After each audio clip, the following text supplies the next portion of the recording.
to do this Zoom meeting live and work on the unceded territory of the Indigenous Okanagan Syilx Nation. And hello and welcome everyone to the BC tour. My name is Travis Ashley and I'll be your host for this evening. I'm a member of the Kelowna-Lake Country Greens. There are 3 EDAs hosting these events. There's the North Island Powell River EDA, Saanich Gulf Islands, and Kelowna-Lake Country, which has been a wonderful collaboration between these 3 EDAs, and we really hope to see more. And I just want to make a quick special shout out to Megan Ardyke for taking the lead on this. Thank you, Megan. It wouldn't have been possible without you. So thank you all for joining us. I'll have to go over a few housekeeping rules and issues. One of them is very important. If you don't have your full name, and maybe it's a nickname, could you please rename yourself with your human name? This allows us to monitor the chat and safety of the meeting more efficiently. So to rename yourself, click on the participants icon, find your name, hover your mouse over and choose more, then choose rename. And especially in terms of how you view this event, it may be best for you to switch to speaker view so that you can see the person who is speaking. That way Annamie will have your full attention. To switch to speaker view, move your mouse to the...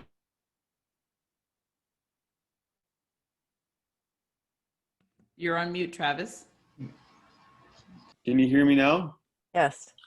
I don't know why that happened. So yes, if did you get the last part with the speaker view? It's best to see or give Annamie the full attention if you click on speaker view rather than gallery. Otherwise, you're playing Hollywood Squares basically. And the chat is currently disabled for security reasons. In some previous events with our leadership contestants, there have been some racist, sexist, anti-Semitic, and trans homophobic attacks. Not only is the chat disabled, but we will be removing anyone who is disruptive. It's unfortunate that these negative voices succeed in affecting the democratic process, but that's the reality we live in today. We're doing this session and our series a little differently than others have been done. The leadership contest is now truly on and it's the last 3 weeks. And so we thought we'd give the contestants a chance to really showcase themselves, so to speak. So while we have prepared questions, we're going to give Annamie 15 minutes to tell us about who she is as a leader and how her life experience informs her leadership style. Also, we should let you know that all the events will be recorded for posterity and will be available on YouTube and the EDA's Facebook pages. And I am just going to start recording. I'm already recording, Travis. Thank you, Megan. I just noticed that. Okay, Annamie Paul, first of all, thank you so much for joining us tonight. With the leadership race now officially underway, and now that we know that there are 8 confirmed contestants on the ballot, will you conduct your campaign any differently over the next 3 weeks? After we heard from you on that, the floor is yours for the next 15 minutes to tell us why you're the person we should choose as our next leader. We'll let you know to wind it down when it comes closer to that 15 minutes. So I should just directly transition from one thing to the other? Yeah, if you'd like good. that, nonchalantly, of course. Okay, great. Well, first, it's a real pleasure to be with all of you today. Really, thank you. I am very honored and humbled that so many of you are choosing to do this on today of all days. First, I want to acknowledge where I am coming to you from. I am coming to you from the traditional territories of the Mississauga, Anishinaabe, Haudenosaunee, and Huron-Wendat, which I say with a great deal of gratitude and a commitment to be the very best ally that I can be, now and always.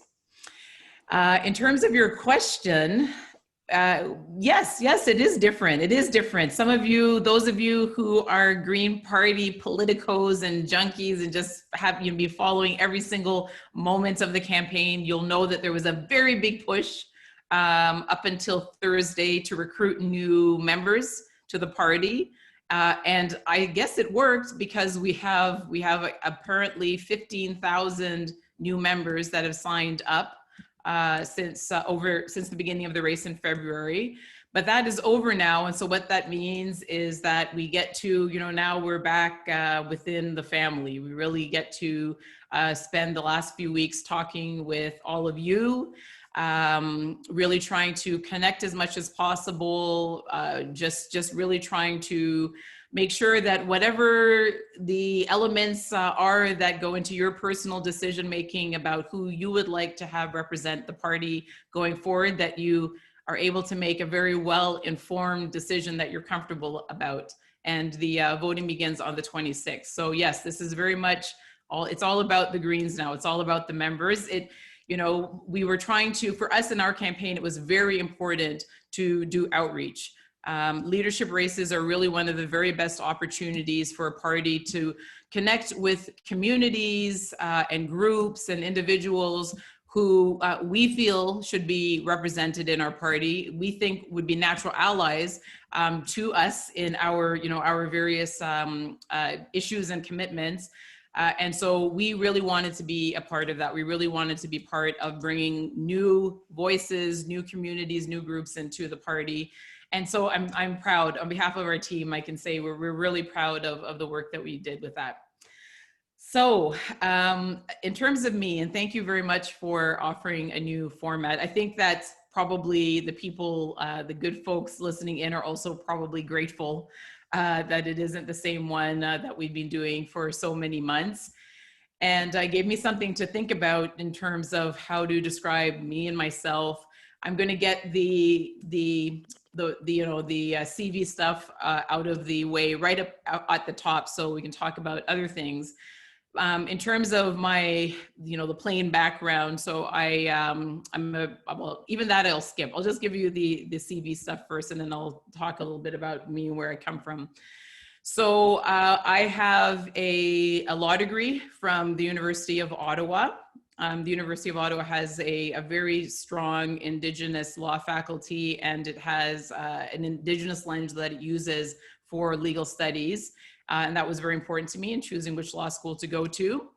I have a master's degree in public and international affairs from Princeton University, which I deliberately did that degree because I knew I wanted to be involved in affecting positive change for the rest of my life. And I just wanted the very best toolkit I could have to do that. And this was a mix of economics and statistics and policy across a whole bunch of disciplines. And I had some seminar classes with Nobel laureates. So it's kind of what you imagine when you think of a school like that. And I was very grateful to have the 2 years there. My son was also born while I was a graduate student there. So it's particularly special to me. And so in terms of other things, I was a former candidate. I ran in the last election for the Greens in Toronto Centre, which was Bill Morneau's riding until very recently. I was very proud to represent the Greens. The Greens have been my only political home. I did much work that was very nonpartisan for most of my professional life, and this is the first and last home for me politically. I feel very much at home in this family. And I also was our former international affairs critic. And I stepped down from that role in order to run. So that's the CV part out of the way. In terms of me and really trying to understand me, a lot of it definitely you should look to my family, particularly my mother and my grandmother. And my upbringing. So those of you who haven't been on any of these chats before, some of you may know this and some of you won't. My mother and grandmother came to Canada from a very, very tiny island. So this is an island of, depending on the time of year, between 9,000 and 10,000 people. So when I say small, I mean very, very small. And, the thing that you learn when you live in such a small community, and some of you live in small communities, maybe not quite as small, but small, is that you really have to rely on your neighbors, and your neighbors rely on you. Everyone is absolutely dependent upon each other. You know from the very first moment that you are interconnected. And you know that you're interconnected, not just with the people in your community, but you also understand that you're interconnected and dependent upon the natural world around you. I mean, everyone on my mother's island, including my mother and grandmother, everyone's a farmer. Everyone grew what they ate. Everyone was dependent upon, just what came out of the water and what they could grow on the land. So these were things that were very, they were just obvious from the very beginning. And those are things that values and ideas and understandings that I grew up with. And so when you're looking for where did my sense of community come from, where did my sense of belief in collective positive change, where did my commitment to the environment and to the climate, where did that come from? It really comes from that beginning.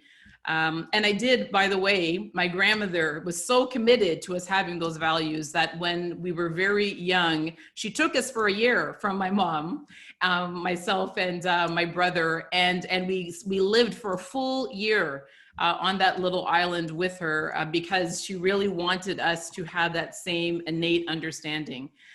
And so, I've been thinking about, my grandmother passed away a few years ago. My mom's 84, and I haven't been able to see her much. I wanted to see her today, but we don't have a car, and she's 84, and I'm just very worried about even taking public transport to go and see her. And we were going to talk about Labor Day, because Labor Day, we still will, we're figuring it out. My mom came here with my grandmother, and they were just full of hope, full of possibility. And they were, when I talk about daring, they were the original daring people. And for them, there's really a before and after. They came here and they had to work for several years as live-in maids in the homes of wealthy Torontonians. They had to start from scratch, even though they had both been professionals when they came. My grandmother was a nurse and a midwife and a naturopath. And my mother was a teacher, was a high school teacher. And they had to spend 3 or 4 years working, living in the homes of wealthy people as housekeepers and cleaning ladies in order to be able to stay in this country. And the big difference, the big before and after for them really was when my mother finally got her teaching certificates again, became a teacher, and was able to become part of a union. And being part of a union made all the difference in my family's life. There were many people back home who my mother had to take care of. You don't just take care of yourself. Again, you send money back to bring cousins to Canada and other family to Canada, or you help, a neighbor who doesn't have enough money. And so the salary really has to stretch. And my mom always says that the difference for her was, when she was in a union and had that security and the time before.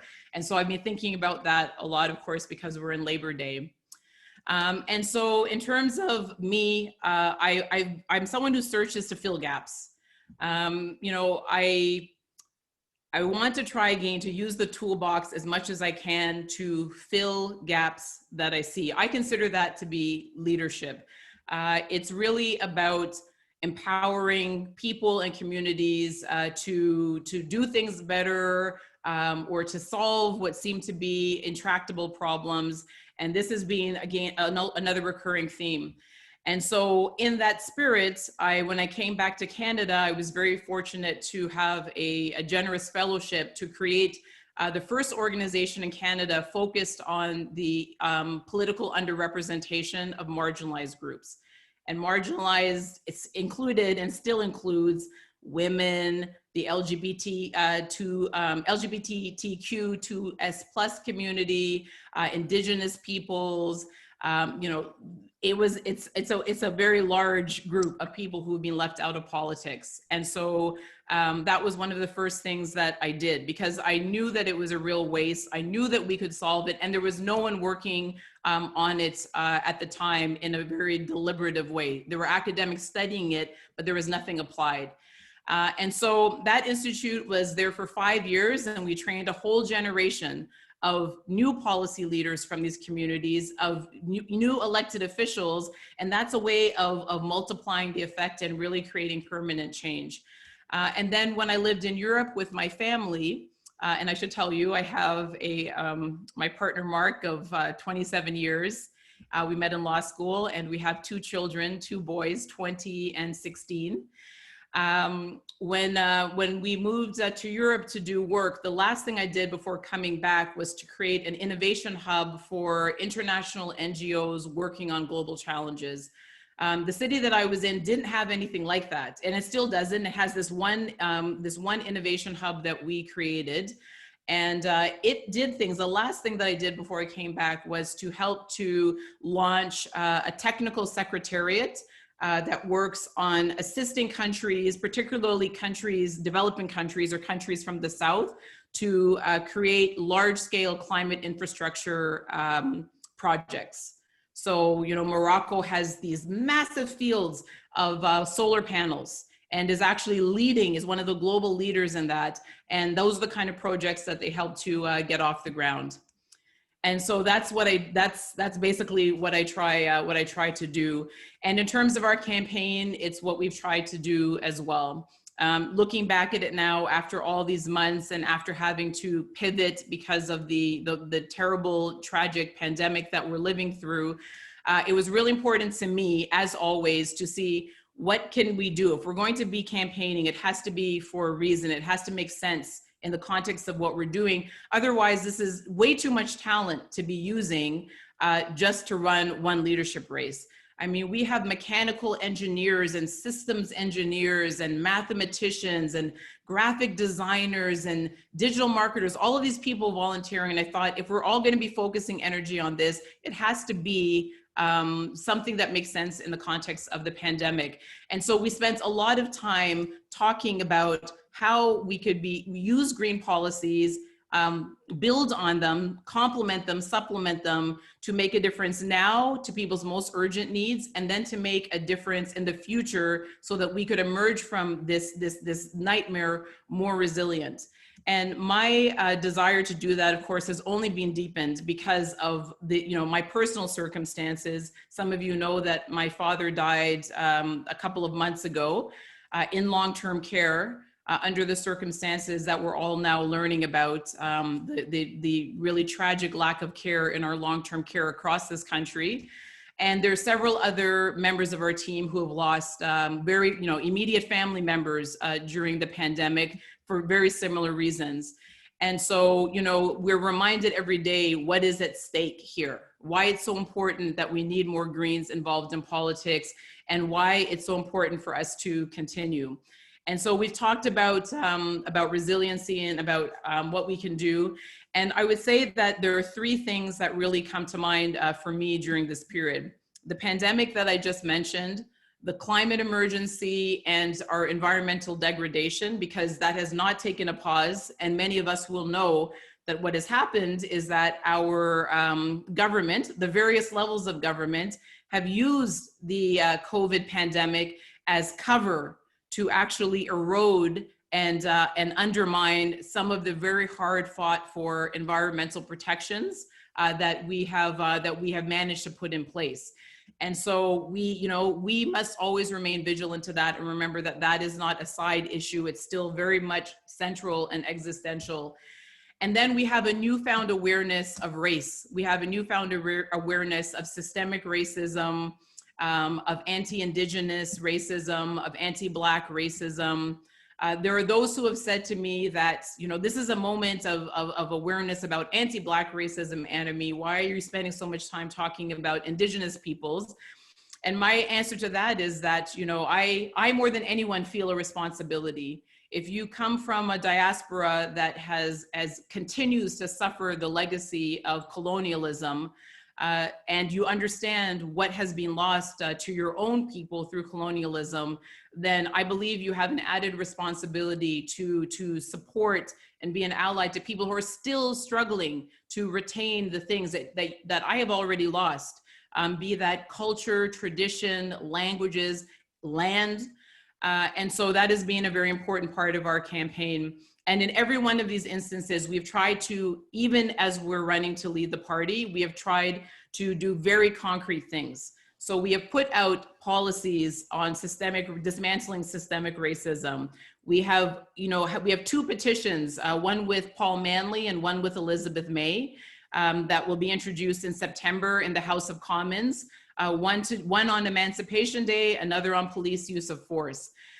We have done several statements with Russell Coy, who has endorsed our campaign around Black and Indigenous solidarity and various calls to action on National Indigenous Peoples Day and also on Emancipation Day. And I've written an op-ed on the Wet'suwet'en protests from earlier this year.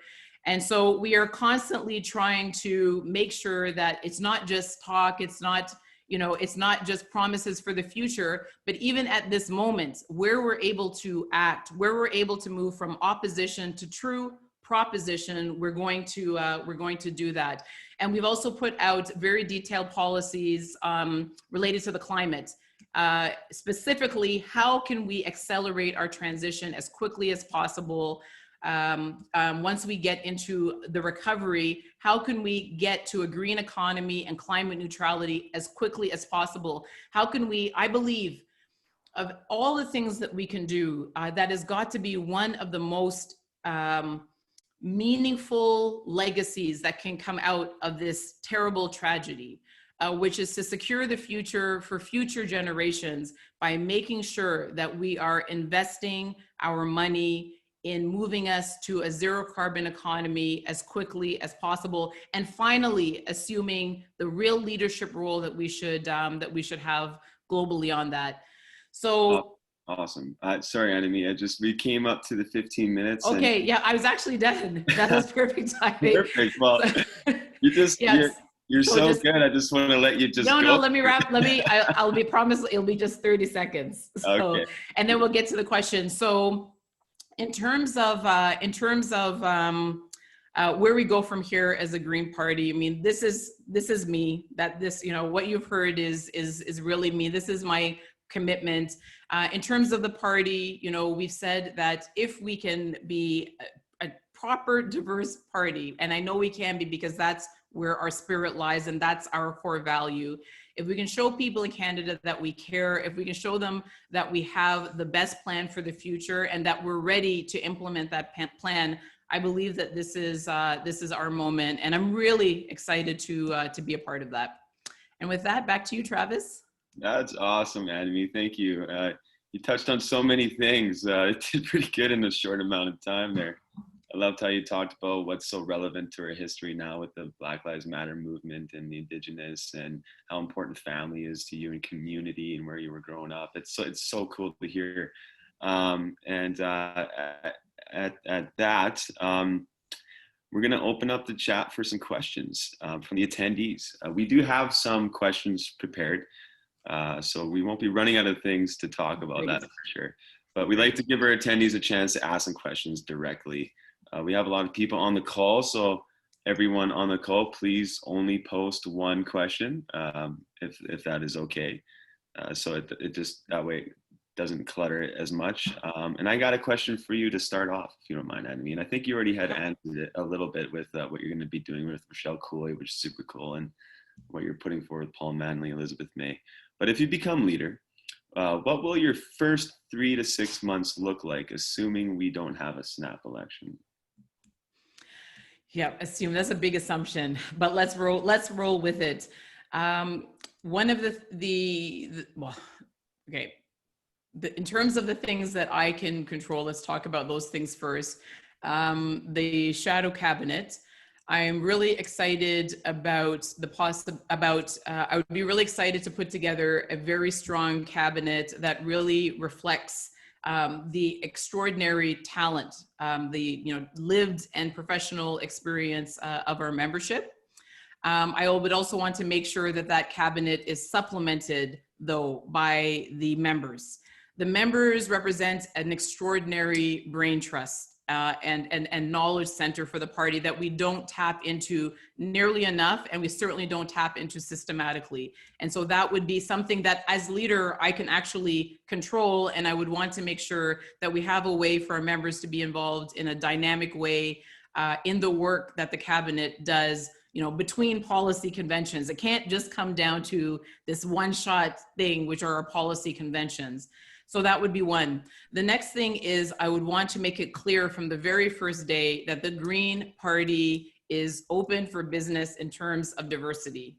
That we want and need and value the extraordinary talent and ideas that come from all different parts of the country, all different walks of life. And that if people are looking for a home where they're going to feel valued and have a voice, it is the Green Party. We can't start that work soon enough. I would also want to make sure that that the connection between the leader and the EDAs is also strengthened as well. Again, the leader does not control the apparatus of the party, but it's very important if you're representing the membership, and the EDAs are really the beating heart of the membership, that you have a very direct and constant line of communication with them so that you can do your job properly. And so if we're talking about 3 to 6 months, I really want to make sure that we're doing what we can to ensure that our EDAs feel stronger and more empowered going into the election, that we have a more diverse slate of candidates, membership, and also leadership within the party going into the next election. And that we also have found a way to make sure that we are actually living day to day the participatory grassroots part of our party, mostly because we have tremendous work ahead of us, Travis, and it's simply not going to come from a tiny little group of people. It's really going to require access to the very best ideas from the largest pool of people possible. And so that would be my 3 to 6 month plan. Awesome. Thank you for that, Annamie. And take a nap. I will definitely be taking a nap in those 6. Okay. It's important to say that, Travis, because it's we're human, and this has been a marathon. I don't know when this is going to happen, but I promise you that I'm going to sleep for 12 hours, and there's nothing that's going to stop me at some point in the next few months. Well deserved, I am sure. So I got a couple of the other EDA members that are going to be helping me with picking out questions from the chat, and I'm just going to draw from Helena, if you don't mind. What do you got from us? All right, so one of the questions from the chat was, as an Indigenous queer woman, I wanted to thank you for addressing the inequality of voices within the JPC. My question is, the UNDRIP policy asks governments to consult with an Indigenous people in regards to any policy which impacts them directly. What does this look like under your leadership? Well, I guess there's a lot of ways to answer that question. In terms of government, in terms of if we were to be government, or as the leader of the party as it is.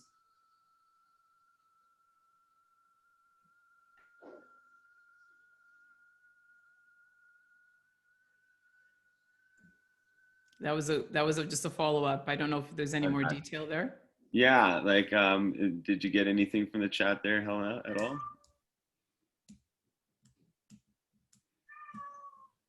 Maybe a question. Well, I'll just answer it. Maybe I'll answer it from the perspective of leading a government.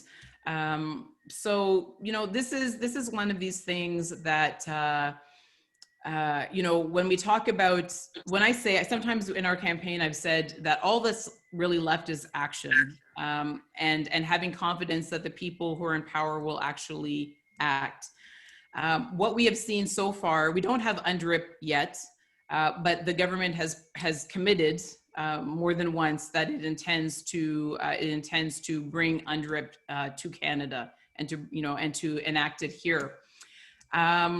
That's fine, but I think it's very important for us to be aware that if there's not a true commitment to the principles that UNDRIP represents, then it is very easy to get out of it.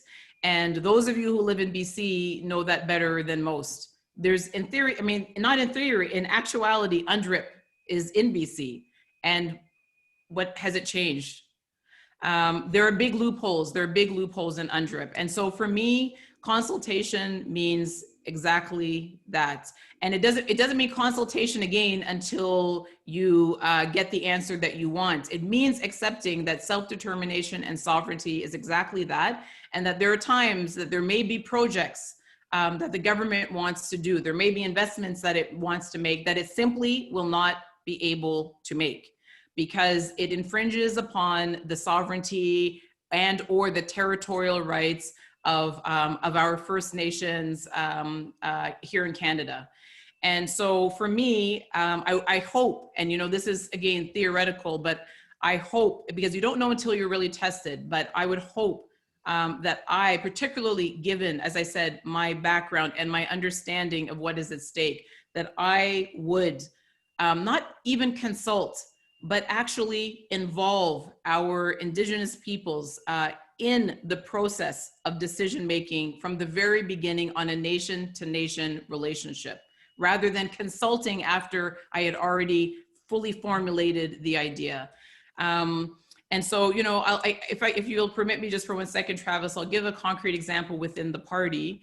So there's a group of Greens, some of whom might be on this call, that are very committed to bringing forward a motion related to animal agriculture. This is a very interesting, very good, very strong motion. My concern with the motion, and I'm sure that they will address it, but my concern with the motion is that I am not certain that Indigenous peoples, whether our membership or various groups that represent Indigenous peoples across the country, were consulted upon it. And there's no question that the motion, were to pass and be implemented, would have an impact on Indigenous peoples. And so we have to always, even before we govern, we have to do what we can, even when we're developing our own policies, to make sure that we are involving Indigenous peoples in the development of those. This is what Amita calls decolonization of the Green Party, for instance. And so I'll leave it there because I know there are a lot of questions, but I think that that's really food for thought. It shouldn't be it shouldn't be retrospective. It shouldn't be after the fact. It really should begin at the earliest possible stage and continue all the way through. Thanks, Annamie. I like how realistic you were when you answered that question. It's a question I would have loved to ask. And now we're going to turn it over to Susan Short. Hopefully she has a cool question for us from the chat. Thank you, Travis, and thank you, Annamie. This is something that's come up, I know, when we were canvassing, but I'd like to hear your answer to it. This question is from Lee York. How can we best combat strategic voting, which has historically minimized opportunity for more Greens to get elected? I know that proportional representation would help, but until we get there, do you have anything specific to say to that? Yep. Sure do. Thanks very much for the question. First, I think it's very important for us to always keep in mind that every Green we elect has an exponential impact on public policy. We've seen that with the three that we have and the impact that they've had throughout the pandemic. Much of it unacknowledged and unsung, of course, as per usual. But having more Greens, in the room, in Parliament, when these decisions are being taken, every single one that we add makes a huge difference in terms of what does and does not get spoken about and what direction is taken. That being said, I believe that this is a very special moment for the party in terms of strategic voting. I had the privilege of living for quite a number of years in Europe and in countries that either had massive green waves or nearby. And what I observed over the years was that it normally happened after a significant disruption. There was something that happened that disrupted society, and people finally said, we want something different, and realized you can't vote for the same parties if you want something different. And so they voted Green. And so whether that's Germany or France, for those of you who followed their municipal elections, where the Greens swept those, or the European Parliament, where the Greens hold the balance of power, or Dublin, where the mayor now is a Green mayor. These things all came within the context of a disruption, and we have a major disruption now. We have other ones, but this one is one where I believe it's clear people in Canada do not want to go back to the way things were. They've said so very clearly, and I think that they truly do understand that if you want different outcomes, if they want different outcomes this time, they're going to need to make a different choice. And so in that context, our job is what I said, which is to offer the very best plan and to give them confidence in our ability to truly govern, so that they have the courage, and it always takes a little leap of courage, that they will have that courage to do what they would normally do, which is to make that strategic vote. And so as best as I can tell you from my comparative understanding of Green Party success globally, we have really a special set of winning conditions now. I think we're seeing a little bit of that in New Brunswick right now, to be honest. I mean, there's some very encouraging polling coming out of New Brunswick right now. So we still have a week to go. I'm hoping some of you are gonna staff some phone banks. I'm not kidding, Travis. I'm not sure why you're chuckling. I mean, we are a green family, we are part of a global movement, and it goes all the way down to the provincial and municipal level. And so our family needs us right now. I'm hoping everybody is thinking of what they can do, even if it's just for an hour or two over the next week, to help them win. That's good to hear. I like how you family solid unit that, because we're a team, and there's nothing to it other than we need to work together. And I like how you say federal, provincial, municipal levels. I'd love to see more cohesion there, and I'm glad that's on your agenda. It is. Back to you, Helena. Do you got something from the chat for us?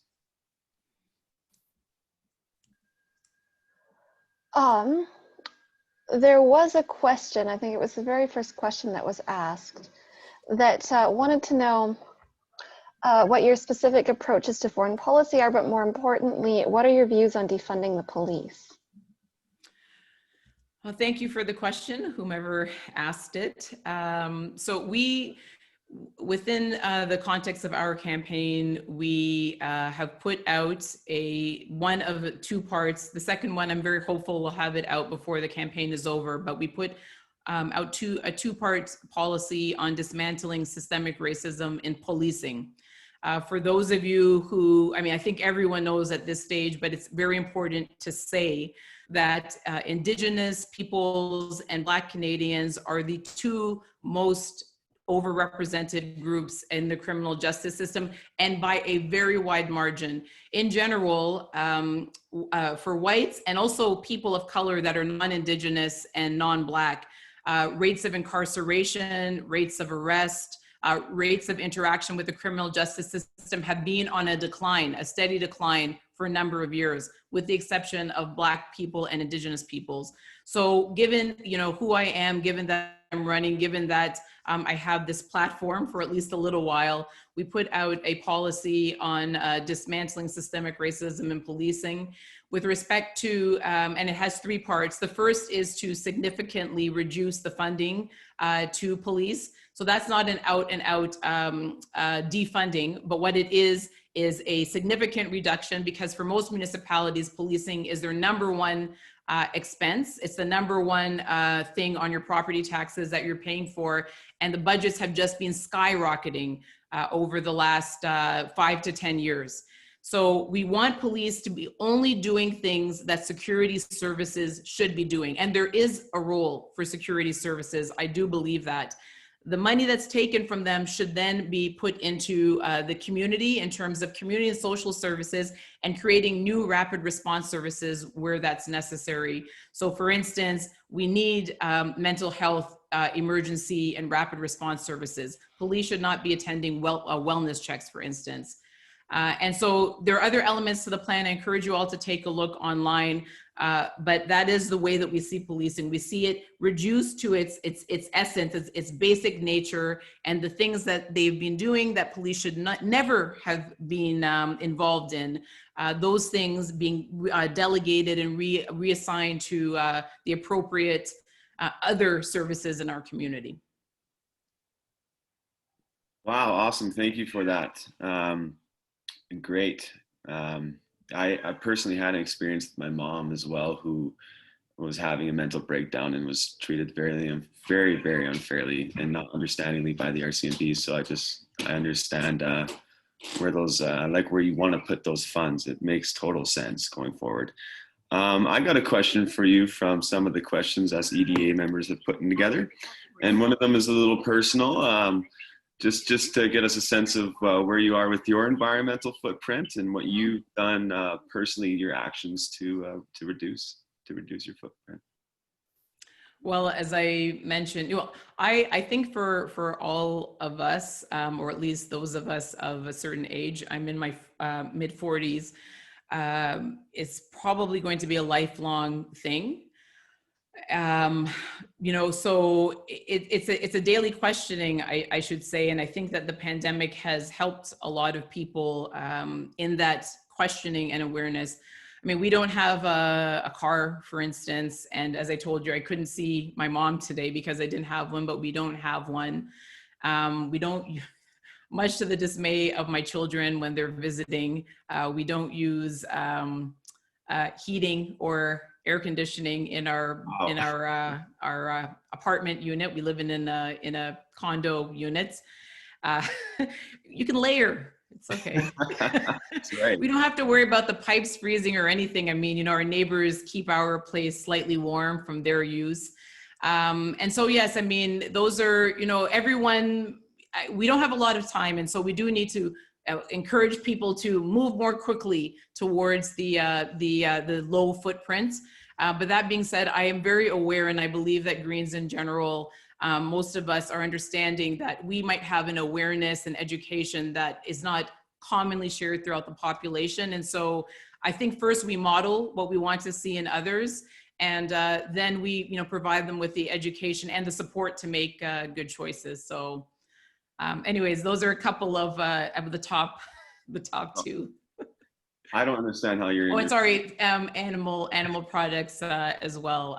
Yeah, we and I will be honest, there are people that feel differently about this, but I definitely miss eating beef. I'll say it. I will say it. I miss it. It tastes it. I enjoyed the taste, but I understood the harm.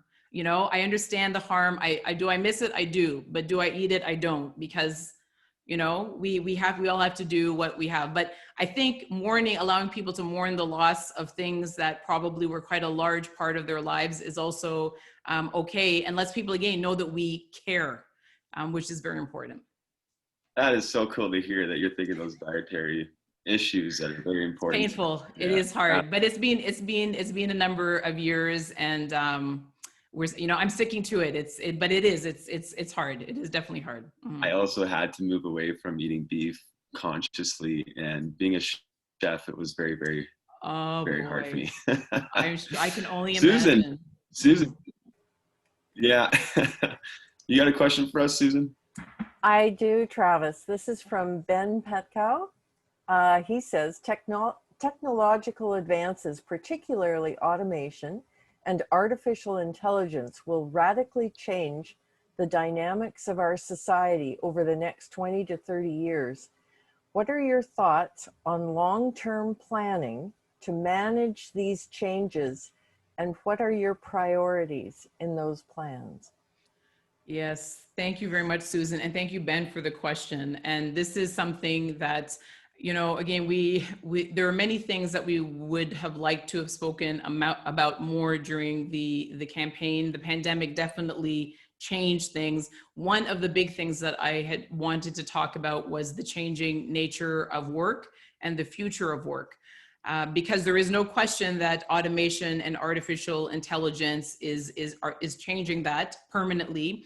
And in fact, the pandemic has only accelerated our move towards automation and artificial intelligence as companies, particularly manufacturers, but not exclusively, look to eliminate the human from the process so that they can continue to function whether there's a pandemic or not. And so this is something that I was very keenly aware of before the pandemic hit, and it's something that we have to be even more aware of and concerned about now that it's here.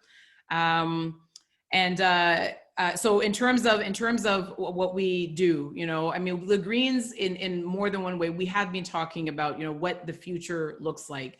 When we talk about a guaranteed livable income, part of the reason that we talk about a guaranteed livable income is on the understanding that there is going to be, and there already is, displacement due to AI and automation. And some of that displacement is temporary as people get retrained for other work, but part of it is going to be permanent. And I think that's something that we also have to acknowledge. And when we talk about a guaranteed livable income, we're talking about making sure that whichever one of those groups you fall into, that there is a safety net, that there is a level below which we will never allow you to fall. And so guaranteed livable income is part of it. And then I would encourage you all to take a look at our policy document, and it is long because it was an important topic, but our policy document related to accelerating our transition to a green economy, because the jobs of the future, the jobs that will allow even the lesser educated members of our society to transition are actually to be found in the green economy and in clean tech, and in the transition that we need to make to get to a zero carbon footprint. And so I really want all of you to know that we have a very good news story to tell people every day, and certainly in the next election, which is that the transition to the green economy is the biggest, best economic opportunity that we have had since the Industrial Revolution, that is going to allow us to have the least amount of displacement possible and to create an economy that respects the finite resources of our planet and therefore is sustainable. So those are some of the solutions there. We have to absolutely make sure our safety net is as complete as possible in order to give people room to transition. And we have to make sure that the transition is green. If I could just follow up with one question relative to that. Mm-hmm. Robots don't pay taxes. There's an economic impact. Do you have any thoughts about that? Well, robots don't pay taxes, but the companies that utilize the robots to generate revenue certainly should. And so one of the things that, all of these things, we're holistic people. And so we understand that, you have to look at all of those elements all at once.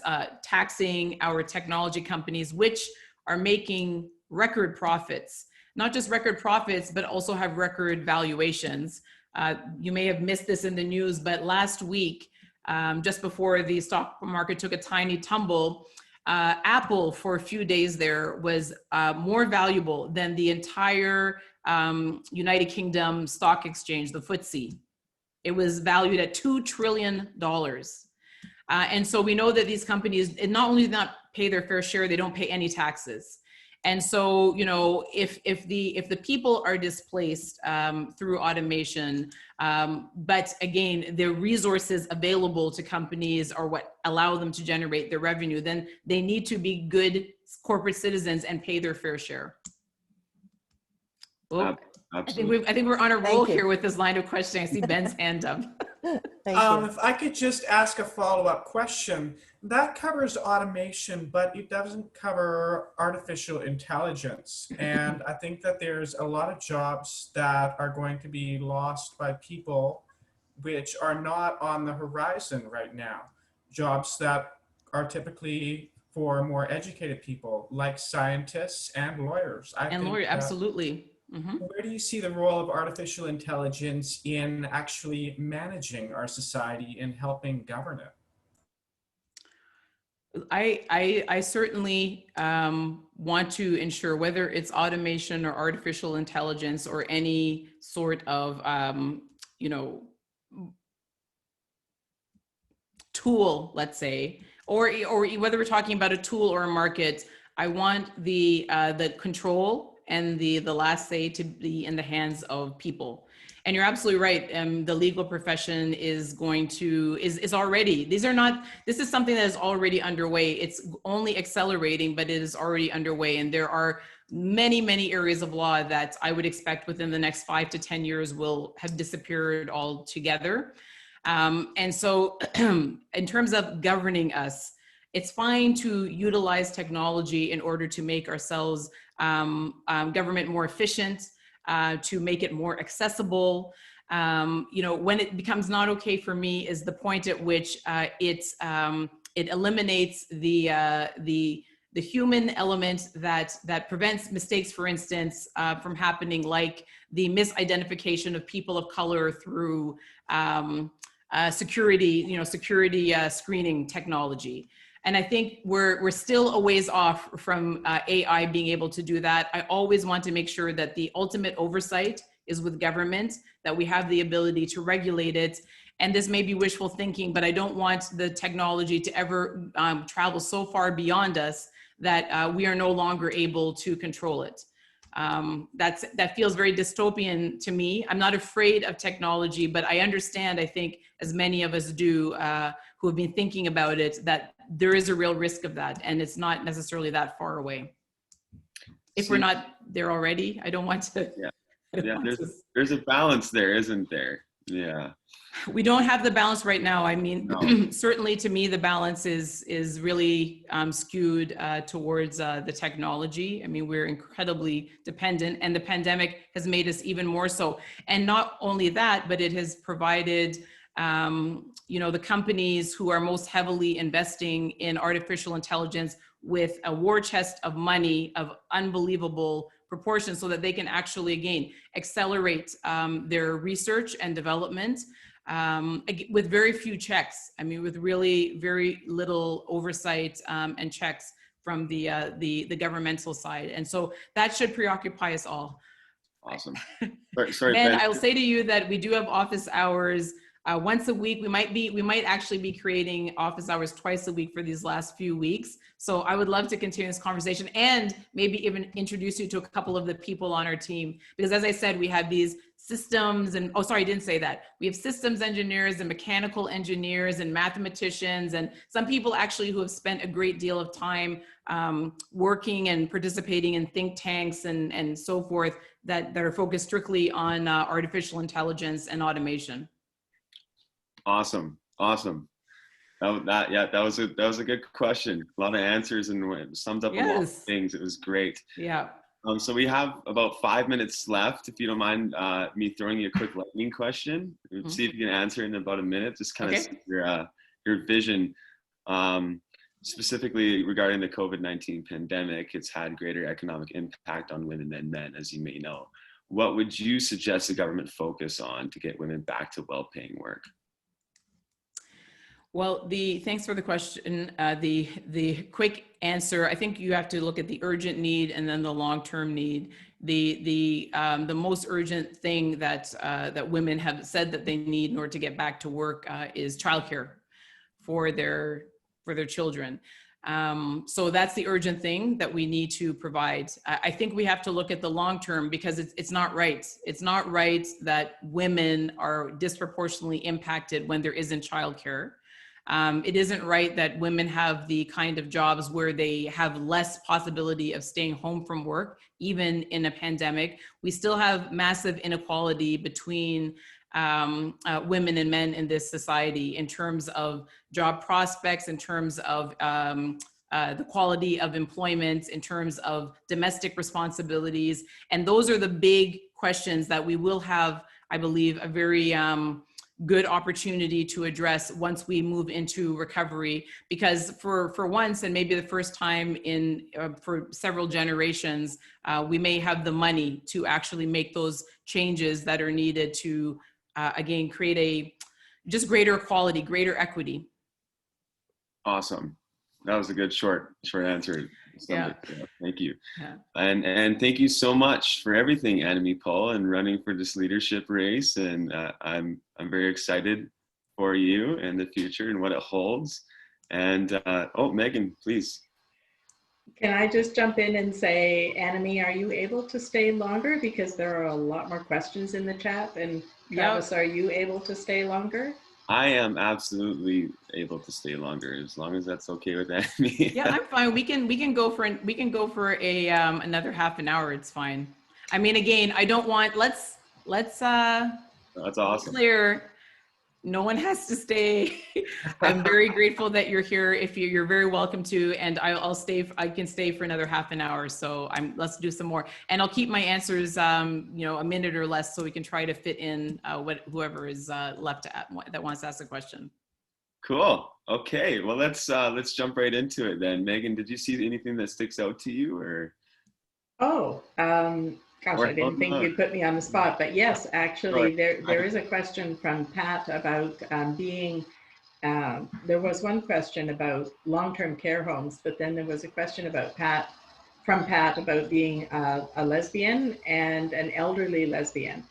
And in terms of the LGBTQ2S plus community and long-term care, what are your thoughts around how that community could be better served and long-term care in general be improved, but for that community in particular? Yeah.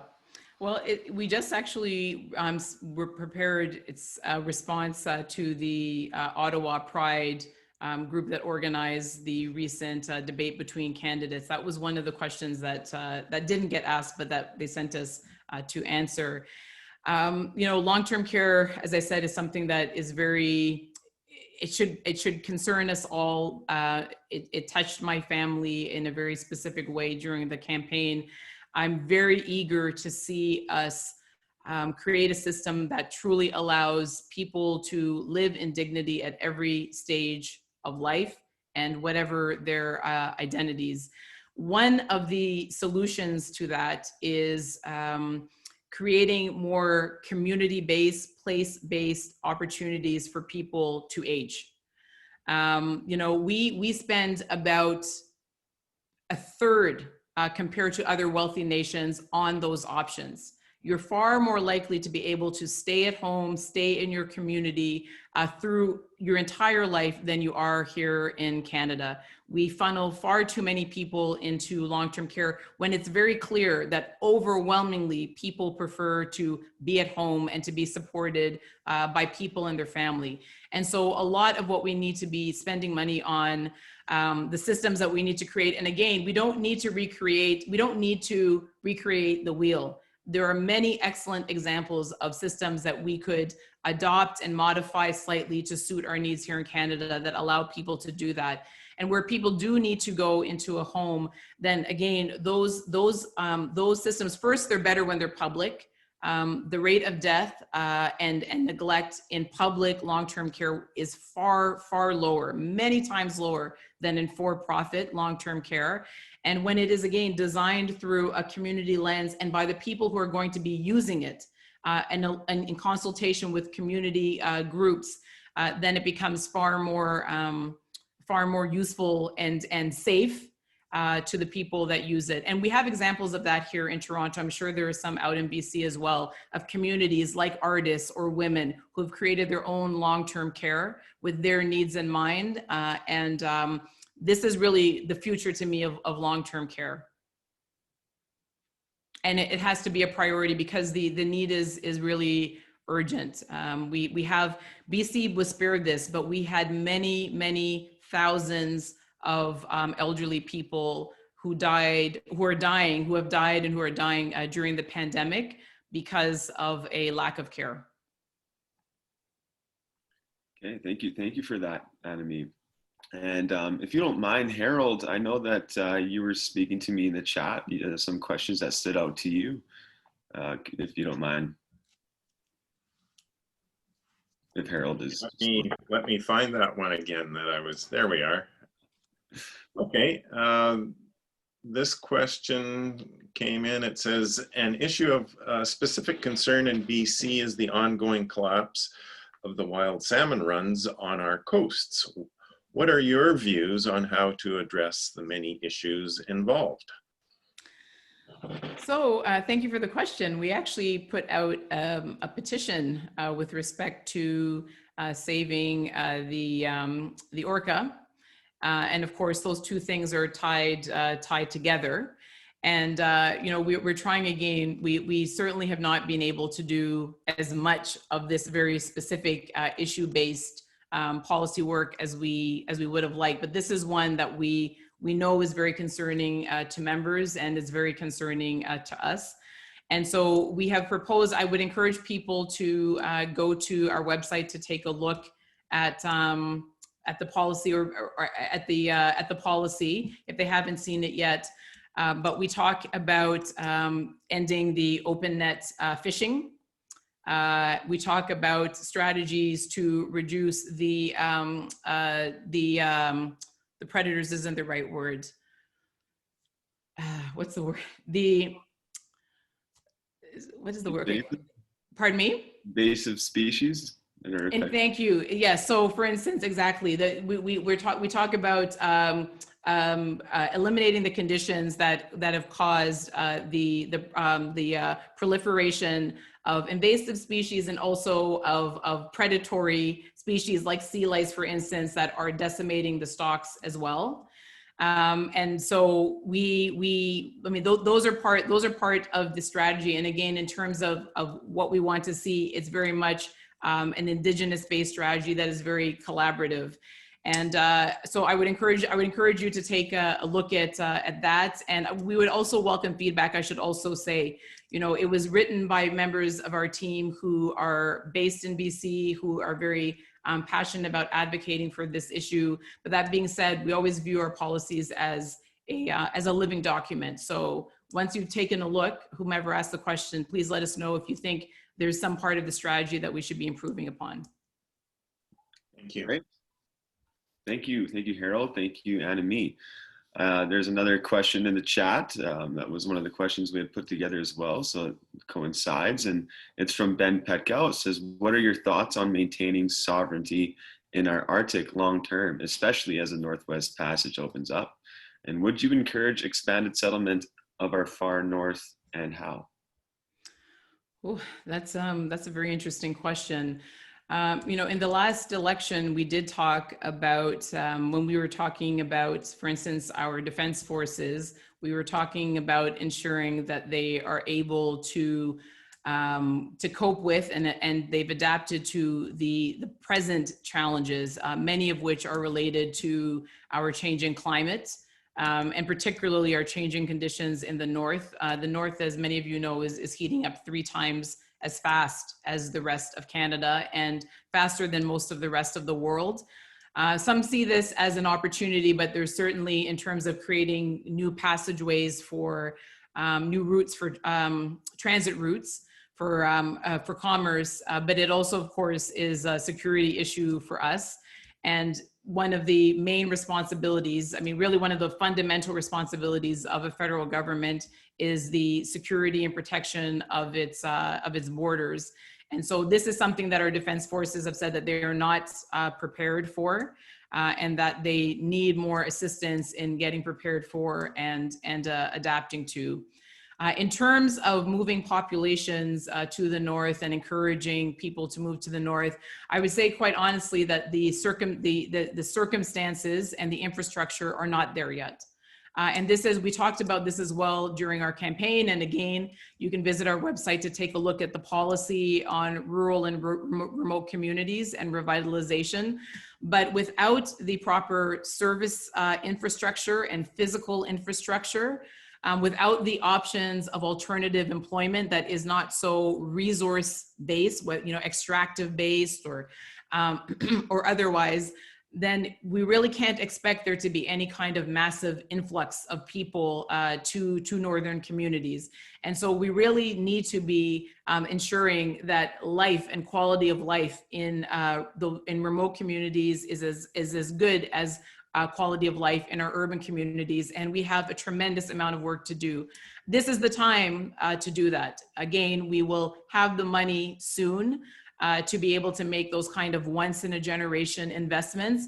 And the money, amongst all the other things I said, one of the priority areas really should be improving service and infrastructure to remote communities. Sorry, my voice is going a bit. Totally understandable. You're probably doing more talking than any of us put together lately. So. Yep. Yes, that is correct. Yeah. If I can call upon Helena or Susan, if they have also found another question in the chat, please go ahead. I don't have a chat question, but I do have one from our list of questions that we put together. And this has to do with the ever expanding human population is the single greatest stressor on the environment in Canada and throughout the world. How do you think the Green Party's policy should be changed to reflect the increasing migration from areas affected by climate change and war? Well, with respect to the first part, I think that I would have to respectfully disagree that the ever increasing population is the number one stressor.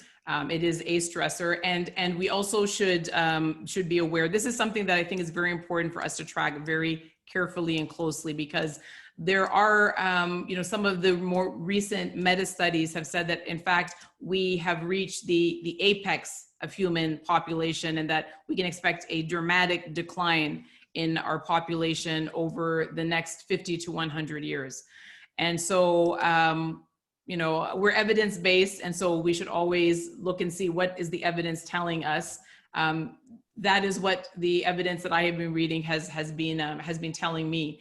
That being said, there is no question, and the Green Party, again, we were out there in the last election talking about exactly this and the need to be prepared. Some of you who followed the campaign very closely and our announcements very closely might remember that we talked about and used the word climate refugee. And we talked about the need for Canada to prepare for that. And we were completely ridiculed at the time. Ridiculed, the term is ridiculous, and what are they talking about? And God, they're so dramatic. And of course, about 4 months after the election, there's the Secretary General of the United Nations saying that climate refugees is going to be the greatest human displacement in human history. And the United Nations has recognized climate refugee as one of the categories of official refugee status. So this is again an example of why we are needed, why we have to be prepared to be the first, because no one else was saying that, and there are a million examples of that. And so, we can expect potentially hundreds of millions of people to be displaced. Canada is going to have to, as a responsible member of the international community, really consider what its role is going to be in helping to absorb those climate refugees and doing our fair share. It's no different than a carbon budget or any other global budget. We have our share that we are going to have to absorb, and we're going to do it, and we can do it, of course, in a way that is sustainable. We have a lot of land here. This is, again, something that you plan for well in advance. And so this is why you need Greens at the table, because we understand that the planning needs to begin. Again, I hope that's not too dystopian for people. We're talking about a lot of, but this is, these are the very difficult, unprecedented challenges that we are facing. I'm really proud of the Green Party of being willing to really confront these and look them straight in the face and say, okay, what are we going to do? What is the plan? What is the very best plan? And, it's one of the main reasons I joined the Green Party. I really wanted to feel part of a group that was taking these things very seriously and constantly considering and planning and designing. I agree. It's those questions that you don't hear much of the other parties talking about, because it's the hard stuff to talk about, and we're all realists here, and that's what makes me green as well. There's a question in the chat, and it says from Alana McKenzie, what is your proposal for helping young millennials cope with employment and housing insecurity while shifting to a greener economy? Yes, there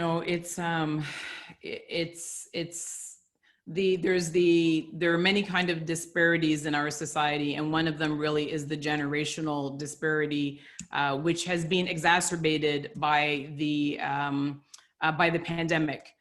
Those of you who, again, I don't expect anyone to track all of these things as closely as I do, but Statistics Canada put out some research, perhaps no more than a month ago, that says that the longer this pandemic goes on, the more the disparity will grow and become permanent between generations in Canada. The people most impacted in terms of their future earnings and their future prospects are those that are 35 and younger. In the case of university students, there is already the talk of a lost generation. So it is very, very worrisome. And again, at this moment, when we have an opportunity to think about what comes next, once we emerge from the pandemic, once we have an effective treatment, we really have to make this a priority, because inequality in society, particularly when it becomes permanent and structural, is very dangerous. It really, the word in French is fragiliser. It makes societies fragile. And so, when the national housing policy and strategy that we talked about in the last platform, the reinvestment in co-op housing across the country, the investment in true proper rental housing stock across the country, a guaranteed livable income, the opportunity to retrain by providing a certain number of years of free post-secondary education, a proper filled out social safety net. These are the things that will allow millennials to have a chance. I mean, to put it just like that, that will allow them to have a chance. And we really owe it. We owe it to them. And as I said, we owe it to society as a whole, because those kind of inequalities are dangerous and uncomfortable for everyone at every level. And it's a collective responsibility. More bad news, but we do have a plan. The Greens do have a plan. It's almost as if we were prescient. I mean, these were things, again, that we're ahead of the curve. And so we're not just thinking of this moment, we're thinking of the next and the next and the next. And with the kind of challenges that we're dealing with, that is so incredibly important. Because if we had planned properly 2, 3, 4 years ago, 10 years ago, when we were talking about these things and saying, be aware of what is coming down the road, then we wouldn't have had to scramble so much during the pandemic, and we would have been much more resilient than we are, and we wouldn't have these the same level of disparity. I agree. Now, can we ask Kelowna for a question from the chat? You did a great job, Annamie. You really are. It's a pleasure. They're great questions. And you know what? I am able to say this less and less often, but the questions for the most part have been brand new. And sometimes you feel like you've been asked every single question, but these are definitely brand new. That is awesome. I'm still waiting for someone to ask me where I'm going to run. Then I know it's a green event. Can we ask you that question? Of course, of course you can. Of course, with pleasure. I will run wherever it makes sense for me to run. It is a collective decision, to my mind, where the leader of the party runs, because you have the whole party that is counting on you. There's a lot that at stake in that decision. And so I will run wherever in the country it makes most sense to me to run, depending on when we have the election. And I'm fortunate, again, my children are older. My partner is an international human rights lawyer. Everything he does is external to the country, so he can be anywhere. So we don't have any reason not to be wherever it's best for the Greens that I be. Awesome. Okay. I still don't understand. We might as well address it. There's certain, there we go. There's the answer. I mean, your kids are both almost in their 20s, right? Like 20. Well, one is 20. One is, he's a university student, but in the UK, and he's trying to decide whether he takes this year off or not. And this is just so people know about, in terms of me and my family. My son works. He's been working since he was 15 to save money to go to university, and he worked all year during university, and he works every summer. He's been working for many years. He didn't have a summer job this summer because our government completely failed our students. And when I say completely, 40% of students as of the beginning of August were unemployed and had not been employed since school ended. And they kept promising the jobs were coming. They kept promising the jobs did not come. And so what that means for low income students or students that have to pay their own way or contribute is that many of those students will not be going back to school, or we have done what we just discussed, Travis, which is we have in one more way created a greater disparity between generations because they're going to graduate with even more debt now. And so that is a massive betrayal, I think, and it's really has treated students like second-class citizens during this period. Doesn't feel like we're thinking very long-term for our economy No. and our social futures. I'm going to ask another question from the chat, if you don't mind. China is known for its 5 and 10-year plans. What's your opinion on the effectiveness of these plans? And would you implement similar longer-term planning strategies if you helped form government rather than just focusing on single yearly budgets? Well, you know, our political system, unfortunately, is designed in a way to disincentivize political parties to think long-term. You know, we have our party that is often called the natural governing party because they've been in power for so many of the years since Confederation, and then sprinkled in there some conservative governments. And they really have been in power so long that they are just thinking, to my mind, about the next election cycle and what is going to allow them to perpetuate their power. And a lot of that is very short-term thinking. And that is the opposite of what we need right now. That being said, again, it's very important for me. And I say this a lot, of course, again, because, you know, I have lost during this period, and I know many people who have. We are not out of this emergency. We are not out of the urgent part of the pandemic. And so until we have some kind of vaccine or effective treatment, I do not believe that we can do that kind of 5 to 10 year planning. I believe that we can, well, I should say that we can't implement it in any case. What we can do and what we should be doing during this period, particularly when things are relatively stable and we're not in a second wave or a third wave, is we should be talking about what comes after we emerge. And that is when we talk about things like the green economy and a carbon neutral economy, completing our social safety net. And we do it in the phases. We do it in the urgent, immediate things, the medium term things, and the long-term things. Given the climate emergency and how little time we have left to truly tackle it, the time horizon that I always look at is 10 years.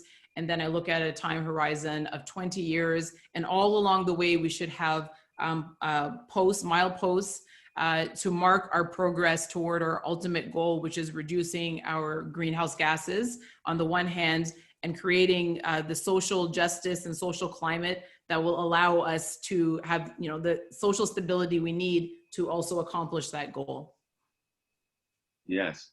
It's all part of the same. It's all connected. That's right. It's all connected. Yeah. Now we have another question from Helena, if you wouldn't mind, Helena. Okay, so this question comes from Jan Radford, and a little bit of a different topic now, but also dealing with current crises and issues that we are experiencing. And that is, what are your thoughts on a possible strategy to deal with the poison drug supply and the number of overdose deaths in Canada? Thank you for that question. And, you know, I mentioned that, that Russell is supporting our campaign. And I think many of you know the story of her brother. And then in my case, I ran in Toronto Centre. Toronto Centre is the smallest riding in all of Canada. It is the center of the opioid epidemic in Canada. It has 5 of Toronto's 7 safe injection sites.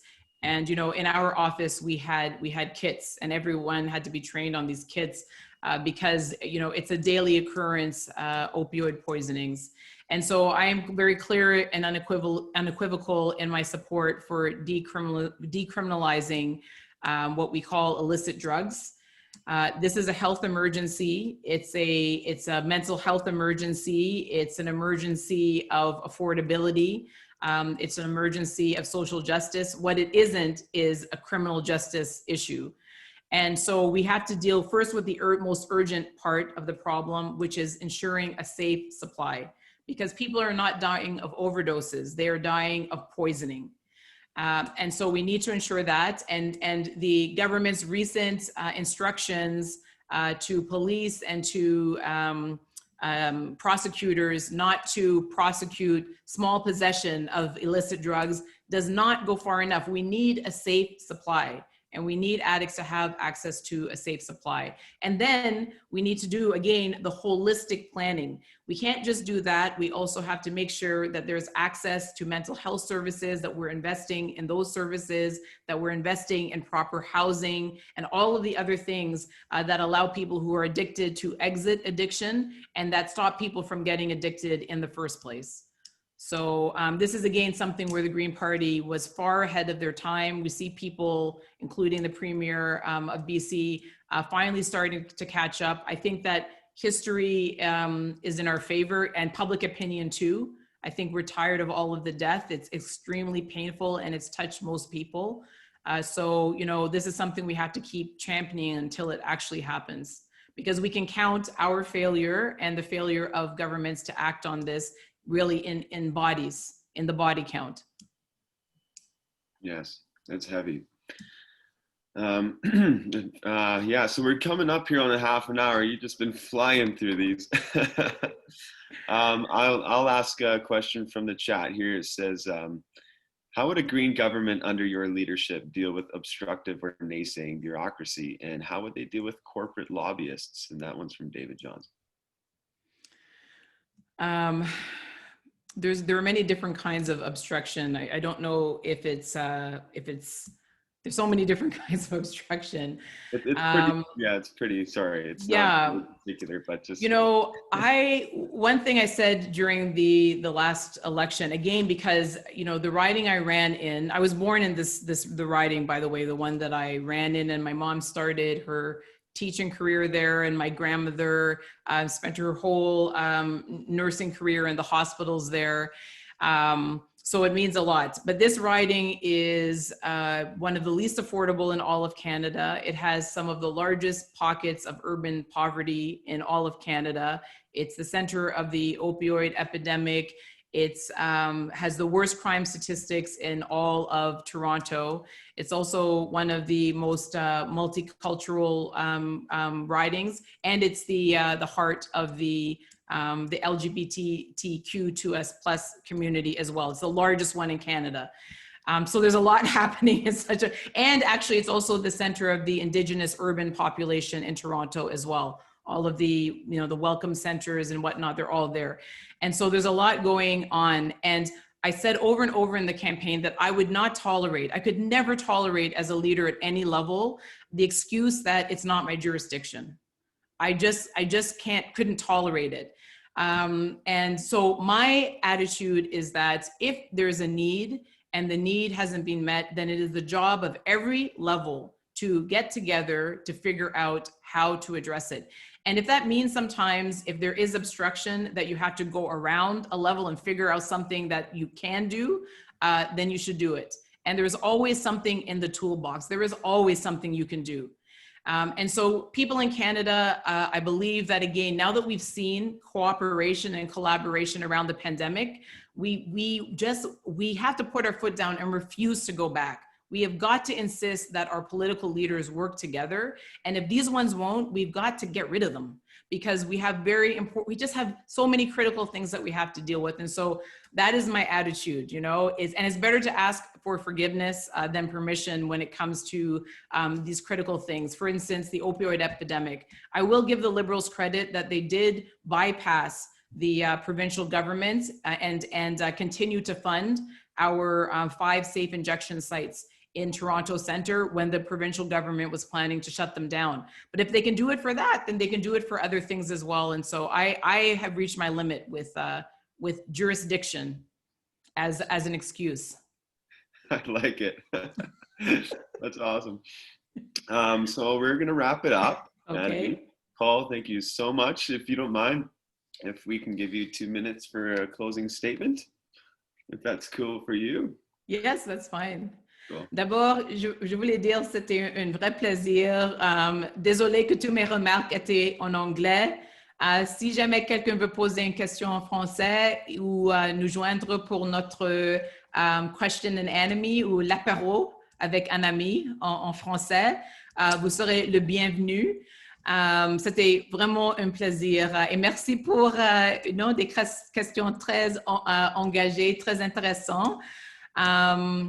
I was so happy to be with you all today. I really appreciate it. I hope that you will engage with our campaign and the other campaigns over these last few weeks. I am going to ask you all, since we do not have your email addresses, anyone who is on this call who would like to stay in touch with our campaign, please send us your email. You can go to our website and give us your email so that you can receive our newsletter and any updates about our campaign. I really am hoping that you will consider voting for me. I think that, there are many extraordinary candidates. I believe that I bring some things to the table that are particularly timely for this moment in the life of our party. I'm someone who knows how to bring diversity to institutions professionally, and that's something that's going to be really important going forward. I'm someone who is very comfortable in the space of innovation, which is going to be really key, both at the party level and also in terms of our contribution to this massive transformation that we're experiencing. And I just humbly ask for your vote. Please reach out to me personally if you have any more questions. Merci beaucoup, and enjoy the rest of your day. Much Thank love. you, Travis, so much. Thank you so much for hosting. Of course, it was a pleasure. Thank you, Annamie Paul. Thank you. Okay. All right, everyone.